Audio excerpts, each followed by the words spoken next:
It is just back in October when 21-year-old Yeon-mi, a defector from North Korea, burst onto the scene. She, of course, did all the regular speaking routes with a whole bunch of anti-DPRK media outlets. She did a TED Talk and a bunch of other stuff. However, like all other defectors coming from the DPRK, her story is rather questionable.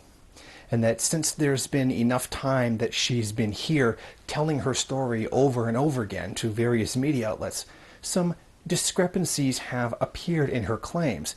And some people who are not even necessarily pro-DPRK are outright calling her a liar. One such claim is that there are bodies floating in the rivers all the time. She says every morning at riversides like this, you can see dead bodies floating. If you go out in the morning, they are there. Now, Felix Abd, a Swiss businessman who has lived in the country for 7 years, says this is an outright fabrication. In response to her claim, he provided this picture of one of those rivers and says he has never seen any of these supposed bodies. He said, I widely traveled the country and didn't come across dead bodies. Sure, there may have been floating bodies in rivers in terrible crisis years of the 1990s when 600,000 people starved to death, according to an estimate by a UN official who was then supervising foreign aid during the famine in the country. But since then, things have clearly changed for the better. No more mass starvation, recovery of the economy, etc., which many activists do not recognize. Michael Bassett, a respected North Korean analyst who served with the U.S. military, who was stationed for years between the DPRK and South Korea inside the DMZ zone, says that her claims are wildly exaggerated, and some of them are just outright lies. She wants to sensationalize the narrative to make everybody think that, this is 90s North Korea. It's not. It sounds like she's being fed a narrative. It sounds like she's being told to perform. He said she's being used to push more sanctions against the DPRK and to push economic liberalization.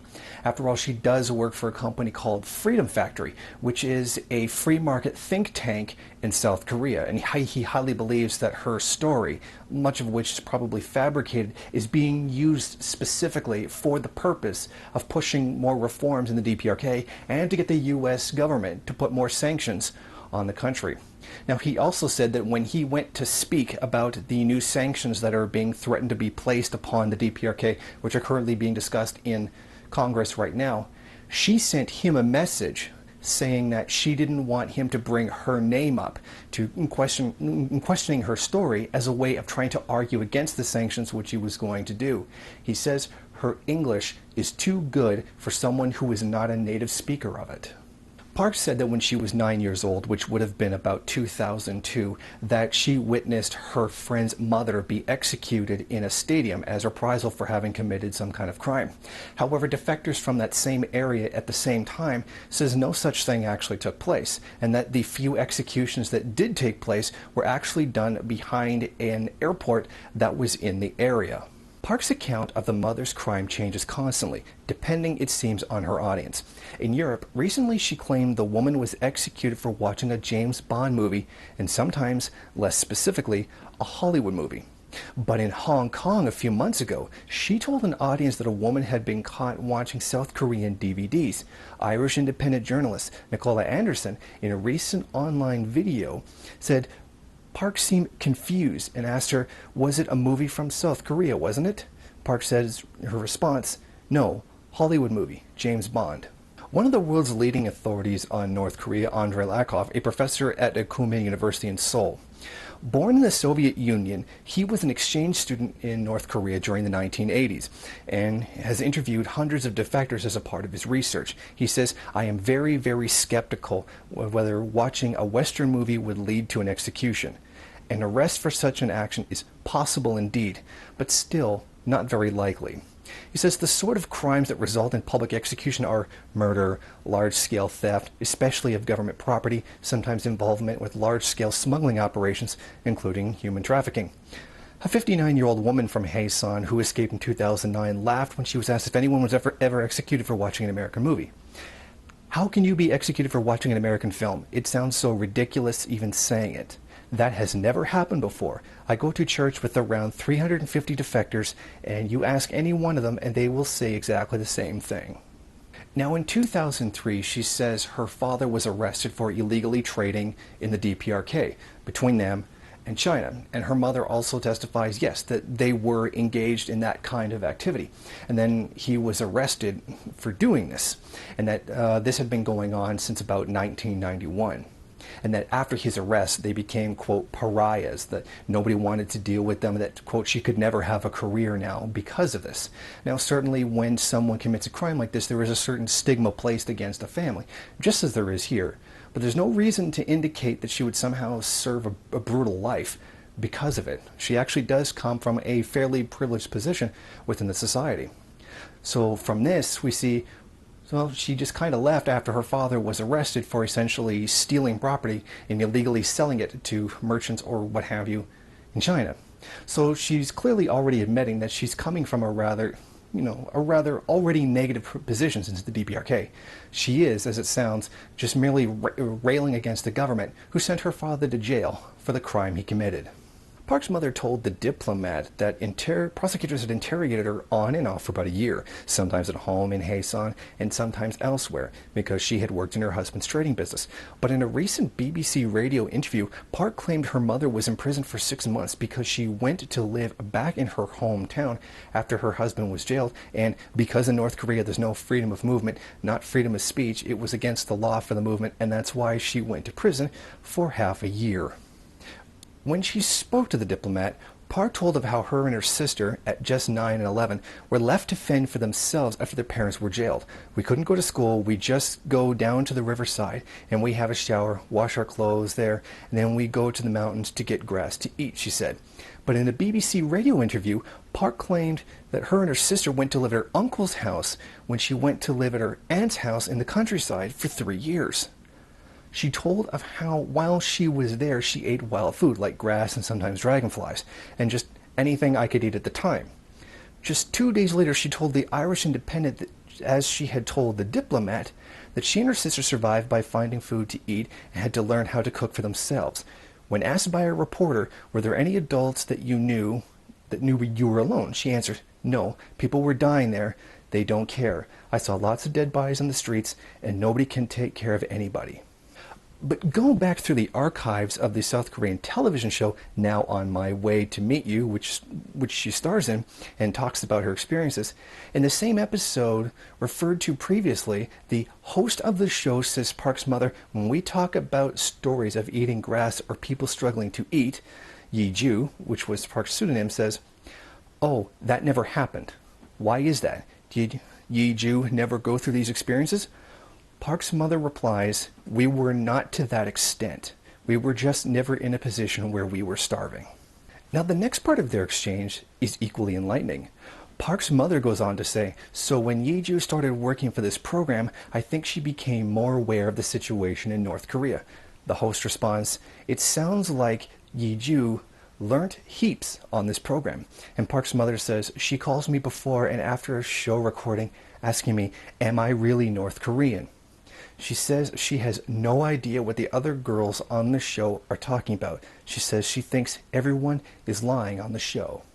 Furthermore, when talking about her escape from the DPRK, she describes the amount of pain that her feet were in because she had holes in her shoes, because she had to cross 3 or 4 mountains in order to get to the other side of China. However, a simple glance shows that where she lives in Haesan, there are no mountains. This entire story about having crossed mountains to escape is absolutely false. Now, Park told the Diplomat and a libertarian radio station in San Francisco earlier this year that 4 days after her older sister fled the country, she and her mother and father crossed to China together. Her exact words in the radio interview were, I escaped with my mom and father, the 3 of us. In her interview with them, she recalled the feeling she had as she crossed the river. I had to survive. I had to really live. And with that thought, I just run, like really faster. And my mom was behind, and my father was there, and then we all escape. And there were cars to get us because of the connections, her father's business connections, with Chinese people, and then we went to China directly.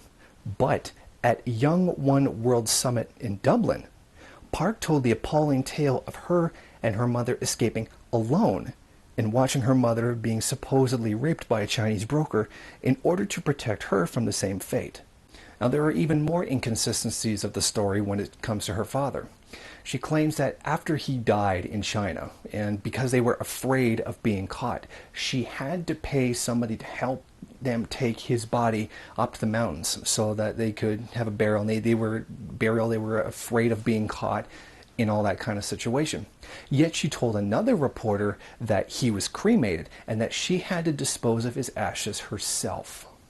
In an article in the Daily Beast, Park claimed that she and her mother were detained in a detention center in Mongolia. She was forced to remove all of her clothes every day for months. I was a little girl and I felt so ashamed. I kept thinking, why do these people have the privilege to control me like this? I'm a human too, but I wasn't treated like one. She was quoted as saying about her experiences when she was 15 years old.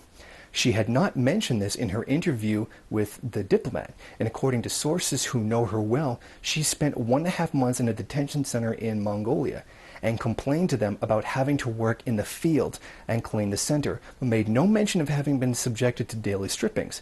Professor Shi Yun-yu, who worked as a counselor at both the South Korean Processing Center for North Korean Refugees, Hanawan, for 2 years in the early 2000s, and Professor Kim Hyun-ah, who worked there for 5 years in the mid-2000s, both have told us that they had never heard of anyone being stripped naked in a detention center in Mongolia.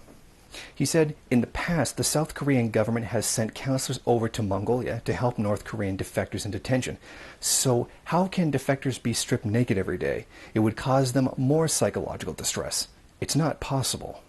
A very important thing to keep in mind when she's giving all these horror stories, which have glaring, gigantic holes in them, that she works for a libertarian think tank, the Atlas Foundation, where her job is essentially to continuously tell people how terrible it was with the specific purpose of pushing free market reforms, not just in the DPRK, but supposedly other places as well.